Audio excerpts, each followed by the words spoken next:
Good afternoon.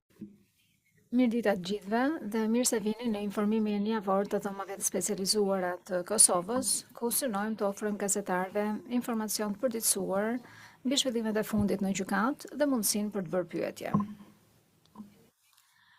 Në çështjen gjyqësore kundër Hashim Thaçit, Kadri Veselit, Recep Selimit dhe Jakub Krasniqit, trupi gjykues më 10 prill urdhëroi vazhdimin e paraburgimit të Hashim Thaçit, pasi konstatoi se ekzistonte ende rreziku të që të pengonte ecurinë e procesit ose të premteve për të tjera penale. Trupi gjykues rikujtoi se kishte konstatuar më parë se zoti Thaçi kishte interesin dhe aftësinë të ndërhyrte në procesin gjyqësor dhe po përballet me akuza për ndikim të pretenduar të dëshmitarët. Trupi gjykues rikujton se emrat e dëshmitarëve tepër të ndjeshëm nuk duhet t'i bëhen të ditur publikut, as pasi të ketë përfunduar dëshminë, duke mbajtur parasysh se për shumë prej tyre janë miratuar masa mbrojtëse. Në pikpamjen e trupit gjykues, ky rrezik nuk është zvogëluar me mbylljen e paraqitjes së provave në këtë çështje gjyqësore. Trupi gjykues theksoi se rreziku i ndërhyrjes përfshin gjithashtu orvatjet për t'u hakmarrë ndaj dëshmitarëve që kanë dhënë dëshmi ose për t'i motivuar dëshmitarët të heqin dorë nga dëshmitë e tyre.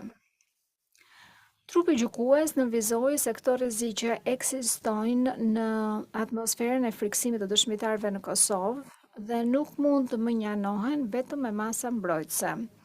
Dhe doli në përfundimin se ato mund të trajtohen në mënyrë efektive vetëm në objektin e paraburgimit të dhomave të specializuara. Sidoqoftë, trupi gjykues mbajti parasysh se zoti Thaçi ka një kohë të konsiderueshme që është në paraburgim dhe kjo kërkon që trupi gjykues dhe palët të sigurojnë që procesi gjyqësor të vijojë sa më shpejt të jetë e mundur. Më 13 prill doli versioni i redaktuar publik i dosjes përfundimtare të zotit Krasniqi, që ishte dorëzuar në mënyrë konfidenciale më 20 janar dhe mund të gjendet në faqen e internetit të dhomave të specializuara. Në gjykimin e Hashim Thaçit, Bashkim Smakajt, Isnis Kilajt, Fadil Fazliut dhe Hajredin Kuçit, për ndikim të pretenduar të dëshmitarët, gjykatësi i vetëm më 10 prill miratoi kërkesën e mbrojtjes së zotit Kilaj për të pranuar si prova dëshmitë me shkrim të 4 dëshmitarëve. Gjykatësi i vetëm vlerësoi se dëshmitë në fjalë lidhen me karakterin e të pandehurit dhe nuk janë për vërtetimin e veprimeve dhe sjelljes së të akuzuarit. Gjykatësi i vetëm vori në dukje se prokuroria nuk paraqiti kundërshtime për pranimin e dëshmive me shkrim dhe nuk bëri kërkesë për t'i marrë në pyetje ndonjë prej këtyre dëshmitarëve. Ekipit e mbrojtjes që vendosën të paraqisnin prova në këtë çështje janë duke i paraqitur ato. Gjatë seancës së fundit, palët diskutuan nëse disa dëshmitarë të caktuar duhet të jenë të pranishëm në sallën e gjyqit apo nëse dëshmia e tyre mund të parashtrohet me shkrim.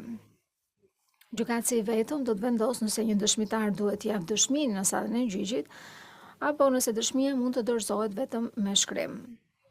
Pasi të dalin vendimet lidhur me këtë aspekt, mund të ketë më shumë informacion edhe se sa seanca do të nevojiten para mbylljes së fazës së paraqitjeve të provave. Kaq kisha për të thënë. Ju lutem thonë nëse keni ndonjë pyetje.